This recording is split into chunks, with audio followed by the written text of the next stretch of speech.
Hello friends, जे 2024 का syllabus announce हो चुका है। लेट अस डिस्कस कौन से वो सब टॉपिक्स हैं जो मेन टॉपिक्स में से निकाल दिए गए हैं। तो जैसे आप देख सकते हैं, सबसे पहले है सीक्वेंस सीरीज और इसमें से डिलीट कर दिया गया है आपका समेशन, सिग्मा नोटेशन की प्रॉब्लम्स, एचपी, एजीपी और जितने भी स्पेशल सीरीज थे। तो कहने का मतलब टॉपिक को काफ़ी आसान कर दिया गया है। तो this is really very good news for the students community. दूसरा टॉपिक अगर आप देखें, इंटीग्रेशन। इंटीग्रेशन में से कुछ खास कम नहीं हुआ है, सिर्फ limit of summation topic delete कर दिया गया। स्ट्रेट लाइन की अगर बात करें तो यहाँ भी ज़्यादा कुछ डिलीशन नहीं है। Bisector of angles and family of lines, वैसे भी इस पे ज़्यादा क्वेश्चंस पहले भी आते नहीं थे। बात करते हैं सर्कल और कोनिक्स की, तो बहुत ही मेजर चीज़, बहुत ही बड़ा जो डिलीशन हुआ वो यहाँ पर ही हुआ है। टेंजेंट एंड नॉर्मल और कंडीशन ऑफ टेंजेंसी पूरी तरह से डिलीट कर दी गई। थोड़ा शॉकिंग है ये, बट यस, डिलीट कर दिया। But yes, very very good for students. उसके बाद आता है 3D ज्योमेट्री में से प्लेन पूरी तरह से चैप्टर ही डिलीट कर दिया है। ट्रिग्नोमेट्री की अगर बात करें तो height and distances, mathematical reasoning जिसे हम लॉजिक भी कहते हैं, complete chapter is being deleted. Absolutely delight for the student. ये चैप्टर हुआ करता था, राइट? शॉर्ट मार्क्स मिल जाते थे इस चैप्टर से लोगों को। तो ये थोड़ी सी एक बैड न्यूज़ या सैड न्यूज़ है स्टूडेंट के लिए।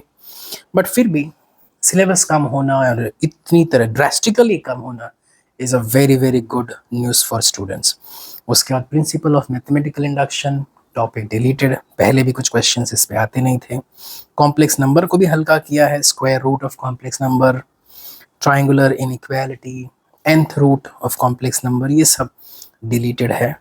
बाइनोमियल थ्योरम में से प्रॉपर्टीज ऑफ बाइनोमियल कोएफिशिएंट वो डिलीटेड है। और एप्लीकेशन ऑफ डेरिवेटिव इस चैप्टर से भी बहुत सारे पोर्शन डिलीटेड है। मेजर पोर्शन टैंजेंट, नॉर्मल और मीन वैल्यू थ्योरम, चाहे वो आपकी रोल्स थ्योरम हो, लैग्रेंजेस मीन वैल्यू थ्योरम हो, पूरी तरह से डिलीटेड है। तो यस, सिलेबस काफ़ी कम कर दिया है, which is a good news.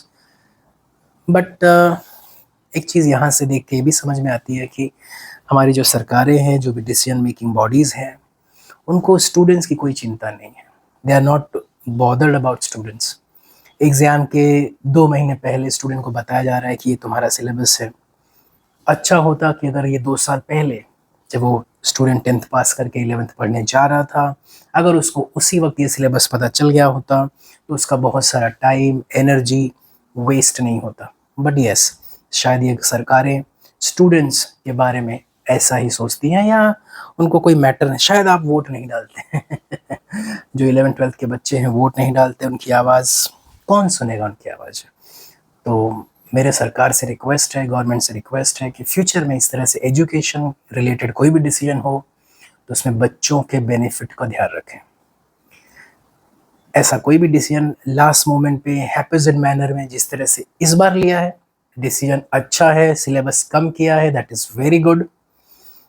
लेकिन 11th आवर में बताना, आखिरी समय पर बताना, एग्ज़ाम में 2 महीने बचे हैं, तब आप बता रहे हो कि ये सिलेबस है, और इस सिलेबस को बच्चा पिछले 1.5 साल से पढ़ रहा है, तो ऑलरेडी उसने जो पढ़ा है, जो प्रैक्टिस की है, वो तो सब उसकी वेस्ट हो गई ना। This is absolutely very very bad on the part of government, and this also indicates how serious the government is about education and all. But anyways, congratulations to the students जिनको अब थोड़ा सा कम practice करनी पड़ेगी। वो students तो बहुत खुश होंगे जिन्होंने ये सारे टॉपिक्स की ज़्यादा प्रैक्टिस नहीं की होगी, तो they are really really happy.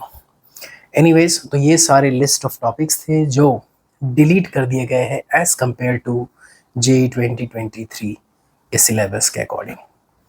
Wish you all the best and God bless you.